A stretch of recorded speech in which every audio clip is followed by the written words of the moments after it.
Hast du schon mal davon gehört, dass man falsch schlucken und atmen kann und dass das unsere Gesundheit gravierend sabotiert, wenn diese wichtigen Grundfunktionen nicht richtig ablaufen? Genau darum geht es im heutigen Video und dafür habe ich mir auch einen hochkarätigen Experten eingeladen, Dr. Klaus Berndsen.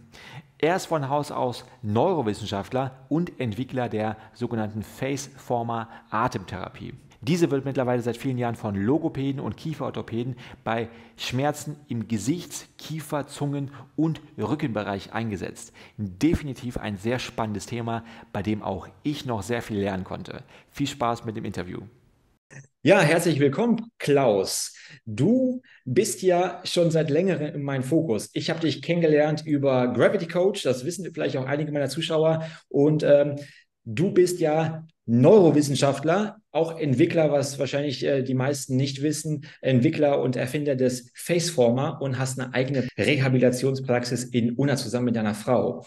Und vielleicht kennt dich auch der ein oder andere hier von YouTube, weil du hast auch einen eigenen YouTube-Kanal, wo du auf diverse Gesundheitsthemen von einem etwas anderen Winkel, das hat mich ja vor allem so auf dich gebracht, nochmal einen zweiten Blick drüber wirfst und vieles auch nochmal von einer anderen Perspektive betreibst. Heute soll es ja um das Thema Atmung gehen und die Grundfunktionen, die damit verbunden sind, vor allem im Mund- und Rachenraum. Kannst du vielleicht ganz kurz sagen, warum das Thema Atmung für dich so im Fokus steht? Naja, zunächst mal ist es das Essentielle, was es überhaupt gibt. Das machen wir von der ersten Sekunde unmittelbar nach der Geburt bis zur letzten vor unserem Tod. Setzt das Gott sei Dank nie aus. Wir müssen es immer beibehalten, ist also eine der Grundvoraussetzungen unseres Lebens. Ja? Ebenso wie wir uns ernähren müssen, Atmung aber noch viel wichtiger, weil Ernährung könnten wir noch mal ein paar Tage aussetzen oder von mir aus noch ein paar Wochen, aber Atmung leider nicht. Nach wenigen Minuten hätte sich das schon erledigt. Also wir wären im wahrsten Sinne des Wortes erledigt, wenn wir nicht atmen würden. Insofern ist natürlich Atmung erstmal so eine Grundvoraussetzung für das Leben. Jetzt stellt man sich natürlich vor, und das tut ja auch jeder, dass man sagt, ja klar, ich lebe ja, also atme ich auch. Ja, und wenn ich atme, gibt es ja zunächst mal einen Erfolg. Und der Erfolg ist das Leben, ja, der ist ja da, weil ich es einfach tue. Und wenn mir jetzt jemand sagt, da können es auch Probleme geben bei deiner Atmung, dann bleibt mir nichts anderes übrig, als zunächst mal skeptisch zu werden. Ja, dann sage ich, was erzählt der mir da eigentlich für einen Unsinn? Ich atme, ich habe ein gewisses Alter erreicht, ich habe nie aufgehört zu atmen, also was will er jetzt? Ja, und gut, dann sage ich mal, was so grundsätzlich bekannt ist, dass man auf zwei Art und Weisen zunächst mal atmen kann. Einmal durch die Nase und einmal durch den Mund. Beides funktioniert ja tadellos. Ja, und das ist schon mal ein Unterschied, den zumindest jeder spürt. Mundatmung geht und Nasenatmung auch. Jetzt muss man nur wissen, dass die Nasenatmung die natürlichste Atmung ist, die uns die Evolution schon in die Wiege gelegt hat. Ja? Also wir sollen durch die Nase atmen, nicht durch den Mund atmen. Das üben wir tatsächlich auch schon im Mutterleib, also da fängt es schon an, obwohl wir gar keine Lungen zur Verfügung haben, denn die sind noch voll Wasser. Die sind zwar da, aber sind mit Wasser gefüllt. Und trotzdem testen wir schon so ein bisschen, wie das funktionieren könnte. Also tatsächlich gibt es sowas wie Atembewegungen im Mutterleib. Im Grunde genommen werden wir mit dem Sauerstoff, den wir mit der Atmung aufnehmen, werden wir über die Nabelschnur der Mutter versorgt, also die ist geregelt. An der Mutter angeschlossen, wird das Kind bestens versorgt. Aber dann geht es los, wenn wir geboren werden. Und das ist das Spannende an der Geschichte. Jeder, der geboren wird, atmet durch die Nase.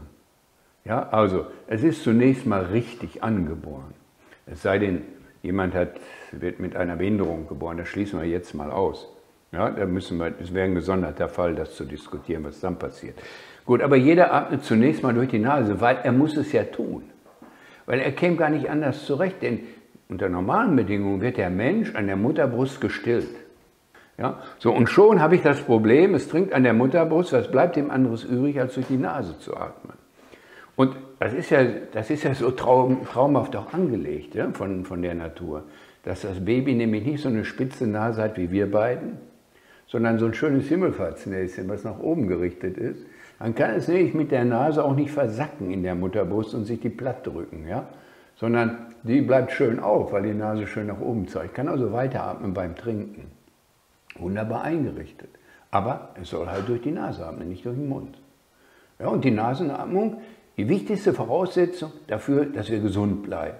Deswegen ist sie so angelegt. Ich muss vielleicht noch mal ein bisschen weiter ausholen, weil ich hatte lange Zeit Probleme mit der Wichtigkeit der Nasenatmung, bis du mir einige wichtige Sachen erklärt hast, die mich total überzeugt haben. Das ist einmal die Funktion der Nebenhöhlen, wie wichtig die Gesundheit hier dieses Nebenhöhlenapparats eigentlich ist und dass diese erst bei der Nasenatmung richtig belüftet werden. Weil ich habe mir lange Zeit gedacht, ja, schön und gut, Nasenatmung hat auch ein paar wichtige Funktionen. Die Befeuchtung der Luft, die Erwärmung der Luft, die Reinigung der Luft durch die Nasenhaare hat mir sofort eingeleuchtet. Aber ich komme ja aus dem Sport als Sportwissenschaftler und da eigentlich noch viel tiefer, da habe ich meine Wurzeln, das wissen viele nicht, im Ausdauersport. Und da habe ich mir mal gedacht, so schön und gut, die Luft wird angefeuchtet, erwärmt, gereinigt, was auch immer. Aber wenn es so richtig zur Sache geht, da muss ich doch durch den Mund atmen, weil nur da kriege ich doch die meiste Luft pro Zeiteinheit, den meisten Sauerstoff pro Zeiteinheit in meinen Körper, in meinen Organismus rein.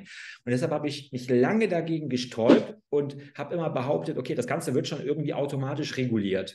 Das Ganze muss man wenig separat lernen oder bewusst steuern. Wenn ich jetzt mit dir rede, dann atme ich natürlich ein bisschen durch die Nase. Und wenn ich jetzt mehr Sport nachgehe oder mein Kreislauf danach verlangt, atme ich automatisch durch den Mund. Und wie gesagt, also das mit den Nebenhöhlen und mit der Stickoxidproduktion, wo es ja das habe ich glaube ich auch von dir, den Medizin-Nobelpreis 98 gab, super spannend. 1998, ja.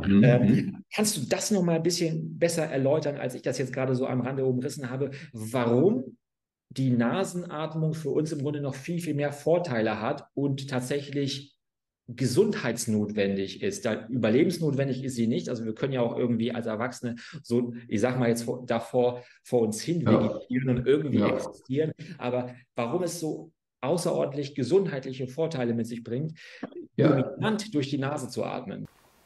Ja, du hast gerade schon so ein paar gute Sachen gesagt. Du als Leistungssportler ist man ohnehin geneigt, irgendwann durch den Mund zu atmen, ja, weil man meint, man nimmt dadurch viel mehr Sauerstoff auf, viel schneller den Sauerstoff auf, weil Nase hat ja Widerstände. Der Widerstand ist ungefähr 7-mal so hoch, als würde ich durch den Mund atmen.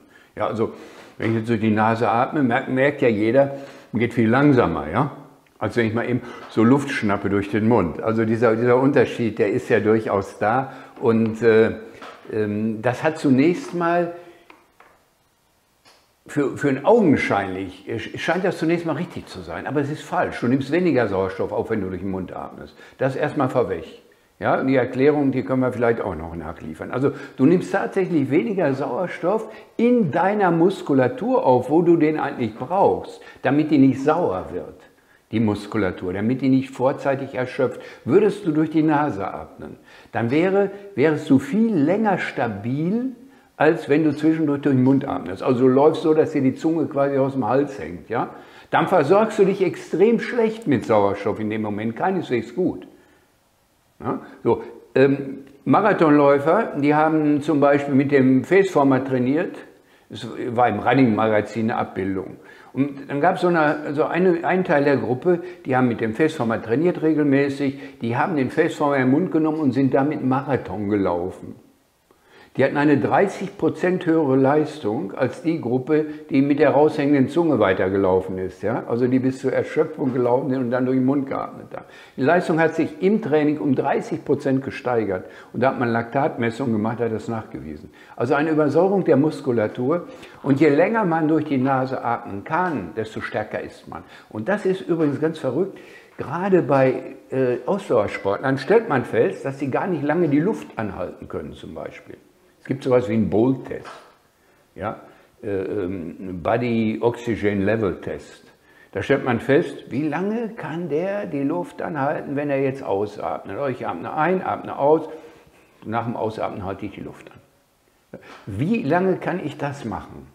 So, wenn das nur wenige Sekunden sind, ist das schon problematisch. Und das hat man tatsächlich festgestellt, dass diese Leistungssportler, denen immer die Zunge aus der Nase hängt, die können gar nicht lange die Luft anhalten danach. Andere haben das bis zu 40 Sekunden geschafft, was so gut wäre für einen Sportler. Und die haben das nur 5-6 Sekunden geschafft. Ja? Also die waren viel schlechter. Und das hat was mit der Sauerstoff, versorge ich im Körper zu tun, wie lange komme ich, ohne immer Sauerstoff nachzuschaufeln, zurecht. Ja? Das ist also, so ist der Test ausgelegt. Also interessante Geschichte. Jetzt kommen wir aber zu dem, was du gefragt hast, nämlich, was hat eigentlich, ja, von Furchon hieß einer, der Nobelpreis, also es waren 3, ein Däne war auch dabei. Was hat eigentlich Stickoxid damit zu tun und wie kommt das in unsere Nase? Was hat unsere Nase mit Stickoxid zu tun? Also zunächst mal diese Stickoxid-Geschichte, wo 1998 der Nobelpreis für erteilt worden ist. Das ist gar nicht so simpel, wie man geglaubt hat. Man wusste schon immer, oder hat man den Menschen schon lange verordnet, die irgendwie so Herzprobleme hatten, die so enge Gefühle hatten. Die bekamen immer so ein Spray. Ja? Das war Nitroglycerin. Furchtbar, ne? Das ist eigentlich Sprengstoff. Aber das Nitroglycerin natürlich fein dosiert, hat man das in den Körper gegeben, meist eingeatmet über so Zerstäuber, ja, hat man das in die Nase gegeben, dann haben die das eingeatmet. Und dann kam es zu einer Dilatation, das heißt zu einer Aufweitung der Gefäße. Selbst die kleinsten Gefäße in unserem Körper, die haben sich aufgedehnt und dann hatten die wieder eine bessere Durchblutung, mit der besseren Durchblutung eine bessere Sauerstoffversorgung. Ja, das ist also der Effekt. Und die 3, die haben herausgefunden, dass dieses NO im Endothel, also in der Beschichtung der Adern von innen, ja, die Innenbeschichtung der Adern, dieses Endothel, was da ist, dass dieses Endothel dafür sorgt, dass es zu einer Aufweitung und zu einer Verengung der Adern kommen kann. Also ein ganz wichtiger Effekt, damit sich unser Kreislaufsystem auch ständig anpassen kann. Denn wir haben sonst, sag mal, wenn du jetzt läufst und strengst dich richtig an, dann merkst du ja, an den Stellen, die besonders stark versorgt werden, kommen die Adern auch besonders dick raus, ja? Weil da fließt jetzt mehr Blut durch. Das ist, weil die Adern sich geweitet haben. Ja, deswegen sieht man sie jetzt besser. Also im Grunde eine sehr gute Regulation da in diesem Bereich der beteiligten Infrastruktur, dass die Stoffe, die gebraucht werden, am Ort des Geschehens in der Muskulatur auch wirklich auch ankommen. Da verändert sich ja unser Blutdruck, ja, die Blutgeschwindigkeit und alles Mögliche verändert sich. Ja, und das wirkt sich halt da sichtbar auch an unserem Körper tatsächlich aus. Und welche Rolle spielt die Nasenatmung bei der ganzen Thematik? Die Nasenatmung ist also auch eine Quelle quasi für Stickoxid. Dieses Stickoxid wird nämlich hergestellt einmal auf den Nasenschleimhäuten oder in den Nasenschleimhäuten der Nase, also in unseren Konchen, in unseren Nasenmuscheln. Die Schleimhäute produzieren das. Im Übrigen auch Acetylcholin produzieren die auch. Also wir haben da auch wieder dieses Mischungsverhältnis. Und jetzt kommt es weiter, die Nasennebenhöhlen, die haben ja auch Schleimhäute. Ja? Das sind ja nicht einfach nur so Knochen, die nicht beschichtet sind, sondern die haben quasi eine Knochenhaut und die Innenhaut dieser Nasennebenhöhlen ist auch eine Schleimhaut. Und tatsächlich hat diese Schleimhaut die gleiche Eigenschaft, sie produziert auch dieses Stickoxid, ja, was die Aufweitung in den Adern bewirkt. Da wird es auch produziert und jetzt hat es von der Nase ausgehend. Die Nase ist eigentlich unsere Front zunächst mal gegen Bakterien, gegen Viren. Du hast ja schon einige Sachen gesagt, Anwärmung, Anfeuchtung, Reinigung. Ja, da ist ja quasi jedem bekannt, dass sie schon mal diese Funktion hat. Aber sie hat tatsächlich auch noch eine Frontlinie gegen Viren und Bakterien. Das heißt, hier fängt unser Immunsystem auch an. Und sie tut einiges dafür, die da schon zu ruinieren. Ja? Einmal hält sie die fest in dem Schleim, und den schneuzen wir dann aus oder schlucken den runter und unsere Magensäure zersetzt den, dann sind die alle tot, sind alle beseitigt, passiert uns nichts. Ne? Und zum anderen, dieses Stickoxid, das muss man sich auch vorstellen wie ein Keimvernichter. Das sorgt auch für eine Mehrdurchblutung im Gewebe. Also es befeuert das Gewebe auch zu einer gewissen Straffheit und versorgt unsere gesamten Atemwege bis runter zur Lunge mit einer gewissen Stabilität, dadurch, dass es mehr durchblutet wird. Ja, und wenn ich dieses Stickoxid jetzt aus der Nase an den Atemwegen nicht vorbeiführe, dann haben die Eigenschaft, schlaffer zu sein, schlaffer eingestellt zu sein. Stichwort vielleicht auch Schnarchen. Ja, beim Schnarchen ist natürlich nochmal ein anderer Effekt. Da sind es funktionelle Aspekte, die eine Rolle spielen. Stickoxid kommt hinzu. Ja, das kommt hinzu. Ein Stickoxid ist immer noch mal obendrauf dann, weil die Schnarcher atmen ja fast alle durch den Mund. Sonst gäbe es kein lautes Schnarchen. Lautes Schnarchen geht nur durch den Mund. Ist der Schallverstärker, ja, wenn der Mund auf ist. Ja? Nasenatmung, Nasenschnarchen gibt es auch, hört sich aber längst nicht so dramatisch an wie das Mundschnarchen. Ne? Also beim Mundschnarchen, da nehmen manche im Hotel, manches Ehepaar, die lassen 2 Zimmer dazwischen liegen, weil in einem geht es gar nicht und wenn nur eins dazwischen liegt, reicht auch nicht. Ne? Die müssen schon 2 dazwischen sein. So laut wird dann geschnarcht. Und das hat also wirklich was auch damit zu tun, dass sie ohnehin habituelle Mundatmer sind. Das heißt, zumindest nachts atmen die durch den Mund. Diese Mundatmung wird ja von vielen gar nicht akzeptiert. Wenn man denen sagt, du bist Mundatmer, dann sagen die, Quatsch, stimmt nicht. Guck mal, ich kann ja durch die Nase atmen. Na klar, wenn die auf dem Hintern da irgendwo im Sessel sitzen, können die wunderbar durch die Nase atmen. Nur die geringste Anstrengung reicht aus, um das zu verändern und zur Mundatmung umzustellen, weil es einfach der bequemere Weg ist und weil die nicht genügend Luft durch die Nase kriegen. Wenn ich nicht durch die Nase atme, verengen sich die Atemwege. Ja? Dann gibt es immer die schlaue Aussage, ja, meine Nasenscheidewand ist schief. Das hat schon mal der Hals-Nasen-Ohrenarzt festgestellt. Ja? Naja, und da muss man sagen, die spielt also wirklich eine absolut untergeordnete Rolle. Wahrscheinlich sogar gar keine bei der Nasenatmung. Ja? Oder wenn, dann marginal. Das ist das Letzte, was man korrigieren lassen sollte, die Nasenscheidewand. Man sollte erstmal versuchen, die Nasenatmung zu lernen und zu trainieren. Das funktioniert nämlich sehr gut, wenn man es richtig macht. Was da ja auch noch mal erwähnenswert ist und was mich irritiert hat zu Beginn, Nasenatmung ist ja nicht gleich Nasenatmung, sondern auch die Zungenmuskulatur und die Zungenposition beziehungsweise diese Funktion des Schluckens spielt da ja auch nochmal eine ganz wichtige Rolle. Könntest du das noch ein bisschen erläutern? Ja, das ist ganz spannend, was du sagst, weil da nehmen eigentlich die meisten Atemtherapien, es gibt ja eine Menge Atemtherapien, Buteyko ist so eine renommierte Atemtherapie von einem russischen Arzt mal entwickelt, irgendwann in den 30er bis 50er Jahren, auch sehr verbreitet. Da wird gelernt, durch die Nase zu atmen, indem man durch die Nase atmet. Ja, und damit man sich nachts dazu zwingt, durch die Nase zu atmen, also das Training quasi weiterführt, wird der Mund zugeklebt, zugetaped. Aber das ist natürlich nicht so die seriöse Art, die die Evolution vorgesehen hat. Ja? Die kannte keine Tapes, die sind relativ modern. Ne? Und wir haben sie entwickelt, in einer Generation vielleicht. Gut, also diese Tapes gibt es ja normalerweise. Insofern, wenn wir den Mund zukleben, machen wir schon mal was Unnatürliches. Das wäre aber gar nicht so schlimm. Aber wir unterbinden einen Funktionsmechanismus, indem wir den Mund zukleben. Der Funktionsmechanismus ist nämlich koordiniert, zum Beispiel mit der Schluckmuskulatur. Man merkt das, wenn man schluckt, passiert was im Mund, ganz viel. Ja, es passiert zum Beispiel, schluck mal, man merkt, oha, das ist schon mal das Sichtbare, was ich jetzt gerade wunderbar bei dir sehen konnte, der Kehlkopf kommt hoch. Ja? Das Zweite, was ich sehen konnte, aha, da passiert was im äußeren Gesicht. Ja? Nämlich vor dem Schlucken beißt man zum Beispiel auf, dann merkt man, hier kommt so ein Muskel raus, ein Kaumuskel, starker Kaumuskel. Ja? So. Und viele kompensieren das, sie beißen nicht auf, die drücken die Lippen kräftig zusammen. Fehlbewegung, dann spannt sich dieser Muskel. Der darf sich nicht spannen beim Schlucken im Übrigen, aber das nur am Rande. So, dann weiß man so als Experte, ja, dieser Muskel spannt, da läuft was verkehrt im Mund mit der Ablaufbewegung. Denn das ist ja beim Schlucken genauso, wie wir vorhin bei der Atmung erklärt haben. Erklär jemandem, dass er nicht richtig schluckt. Der sagt auch wieder, du spinnst, genau wie bei der Atmung, ja? Weil der hat ja immer alles runtergeschluckt.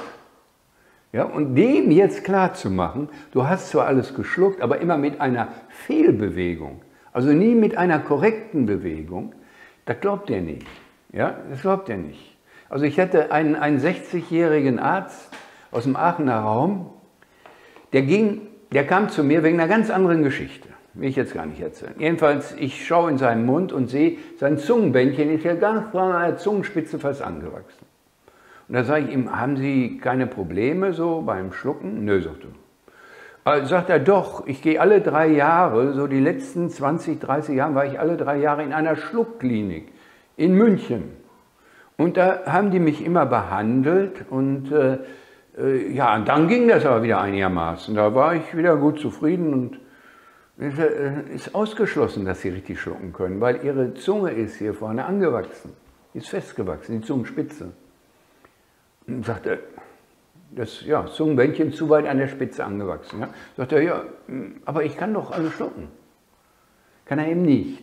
Er kann es, aber er wirkt es mehr runter, als er richtig schluckt. Weil Schlucken ist wieder eine sehr komplexe und sehr komplizierte Bewegung. Ja? Wir haben es gerade gemerkt, wir beißen auf, Kehlkopf kommt hoch, Gaumensegel verschließt unsere Nase, damit in dem Moment der Kaffee nicht aus der Nase kommt, wo ich den runterschlucken will. Ja? Außerdem, die Nase atmet in dem Moment nicht mehr, wenn ich schlucke. Muss man sich mal überlegen, wie schön kompliziert das ist. Die beiden sprechen sich ab, schlucken und atmen. Ja, ich schluck jetzt hast du Pause. Denn wenn du jetzt mal schluckst, dann merkst du, ist Schluss mit der Atmung. Ja, und das muss so sein, sonst würden wir uns nämlich verschlucken. Weil dann ging das in die falsche Richtung, was wir runterschlucken wollen, nämlich in die Luftröhre. Die ist nämlich der Speiseröhre vorgelagert und es muss immer alles über die Luftröhre rutschen, um in die Speiseröhre zu kommen. Ja, und in dem Moment, wenn wir weiter atmen würden, würden wir uns jedes Mal verschlucken. Könnte für den einen oder anderen tödlich ausgehen. Es ist übrigens gar nicht so selten, dass Menschen am Verschlucken sterben. Also ich glaube, es sind 7% oder was, die Todesursache Verschlucken haben. Ist relativ hoch. Von allen Toten? Von allen Toten, ja. Ja, ist also relativ hoch tatsächlich, ja. Also von Unfalltoten, nicht von den normalen Toten. Ne? Von Menschen, die an Unfällen sterben. Ne? Also Autounfälle liegen noch etwas höher, aber es ist schon, ja, ist nicht so selten. Ja? So, also dieses Verschlucken, eine fatale Geschichte und ist kombiniert, und das ist das Spannende, ist kombiniert mit der Atmung. Nämlich auch dieser Schluckvorgang, bei dem ich eine sehr starke Kontraktion der Muskulatur im Mund- und Rachenraum habe. Also wenn du jetzt schluckst, merkst du, da passiert richtig viel. Das sind starke Anspannungen der Muskulatur, die sorgen dafür, dass die Atemwege auch ihre Spannung halten. Ich habe nämlich durch das ständige Schlucken, wir machen das ungefähr 2000 Mal am Tag schlucken. Ja, wir schlucken auch nachts im Übrigen. Nicht nur, wenn wir was futtern, sondern wir schlucken immer Speichel ab. Ja, so, wir spannen also 2000 Mal am Tag diese Muskulatur an und du weißt es als Sportler, die Häufigkeit macht's, ja. Gar nicht mal unbedingt nur das Gewicht, sondern wie oft ich eine Übung wiederhole. Nicht nur, dass ich sie besser lerne durch eine hohe Wiederholungsfrequenz und den Ablauf besser beherrsche, sondern ich kann auch tatsächlich meine Muskulatur besser mit Sauerstoff versorgen und dann wächst sie besser. Ja, die wird kräftiger. Das braucht die. Das ist ihre Energie, die sie braucht, um Glucose zu verarbeiten und dann auch tatsächlich zu wachsen. Ja, und dieser Zusammenhang, den haben wir natürlich auch im Mund- und Rachenraum. Und Muskulatur, gibt so ein paar Schlaue, die sagen immer, ja, wenn ich schlafe zum Beispiel, dann ist die Muskulatur doch total schlaff. Na, wenn das so wäre, dann würden wir alle im Schlaf sterben. Ja, und unsere Atemmuskulatur wäre ja dann auch schlaff, dann wäre Feierabend. Also es ist natürlich völliger Unsinn, was da erzählt wird. Ich habe das irgendwann mal wieder gehört in so einem Gesundheitsmagazin, auch noch zu einem Überfluss von einem Professor, der tatsächlich erzählte, im Schlaf erschlaffen alle Muskeln. Nee, die haben immer eine Grundspannung. Man kann da nicht von Erschlaffung sprechen. Die haben eine Grundspannung. Und gerade die vitale Muskulatur, die wir zum Überleben brauchen, die braucht die sowieso. Das geht ja gar nicht anders. Ja? Aber selbst unsere Hand, ja, wenn man die umgekehrt auf den Tisch legt, die Finger würden ja nicht runterfallen. Die bleiben nach oben gerichtet. Ja, warum? Das ist eine Grundspannung, die die Muskulatur hat. Die hält die aufrecht. Ja? Und eine Vorspannung könnte man es auch nennen, wie auch immer. Und die bleibt. Die bleibt. Aber wenn ich jetzt einen falschen Ablauf meiner Bewegung im Mund- und Rachenraum habe, dann hat die Muskulatur die Tendenz, sich auch anders zu entwickeln, als hätte ich den normalen Ablauf im Mund- und Rachenraum. Das heißt, dieser eingestellte Mechanismus, den ich eigentlich von Geburt an richtig habe, der stellt sich um. Und dadurch verändern sich einmal die gesamten Abläufe, aber auch die Spannungszustände in der Muskulatur. Das heißt, sie werden andere. Und wenn man sich dann so Zungen anschaut von den Betroffenen, die haben meist ganz schlaffe Zungen, weil die Zunge gar nicht mehr so beteiligt wird an dem Prozess, wie sie eigentlich sein müsste. Ja? Dann verändern sich tatsächlich auch die Spannungszustände in den einzelnen Muskelbereiche, die ich unbedingt brauche. Und ein wichtiger Bereich ist, dass meine Atemwege ausreichend geöffnet sind. Und da ist eigentlich der Zusammenhang zwischen Schlucken und Atmung. Ja, das sind wirklich Partner. Die muss man unbedingt gemeinschaftlich nutzen, damit sich beides aufrechterhalten kann. Man kann die nicht auseinanderreißen. Ja? Und jetzt kommst du sicherlich auch noch mit einer dritten Sache dazu, die ich genauso wichtig finde. Du spielst bestimmt auf die Haltung an und die Muskelbeteiligung, wie das Ganze zusammenhängt. Ich würde vielleicht in Anbetracht der Zeit, Klaus, das ganze Thema vielleicht tatsächlich für einen zweiten Beitrag überlassen, weil das Ganze einfach zu wichtig ist, um das jetzt so schnell in der Kürze abzuarbeiten. Aber man kann vielleicht an der Stelle nochmal ganz grob sagen, dass die Haltung dabei zum ersten eine Rolle spielt und dass die Zunge dabei, so viel durfte ich von dir schon lernen, auch eine gewisse Verbindung mit den anderen Muskeln, die daran auch beteiligt ist, nochmal hat. Dass das letztendlich auch sprichwörtlich zusammenhängt miteinander. Fassen wir vielleicht das jetzt Thema zusammen. Also die Nasenatmung ist mehr als einfach nur Nasenbefeuchtung und Stärkung der Immunfunktion, sondern einfach auch wichtig für die Gefäßweitung und Leistungsfähigkeit. Du hast es ja mit den Leistungssportlern bereits gesagt. Und dass die richtige Position der Zunge und der beteiligten Muskulatur hier in diesem Bereich auch eine wichtige Rolle spielt. Habe ich noch was vergessen? Ja, wir haben noch was vergessen, aber wir haben noch die neurowissenschaftliche Seite vergessen, aber die machen wir vielleicht nächstes Mal mit, weil das, was dann im Gehirn passiert durch die Nasenatmung und was nicht passiert, wenn man durch den Mund atmet, das müssen wir auch noch erörtern, das ist nämlich richtig spannend. Ja? Und das hat sogar fatale Folgen, da wirkt sich die fehlende Nasenatmung ganz gravierend aus in unserem Gehirn. Man glaubt es kaum, aber es ist so. Danke dir, Klaus.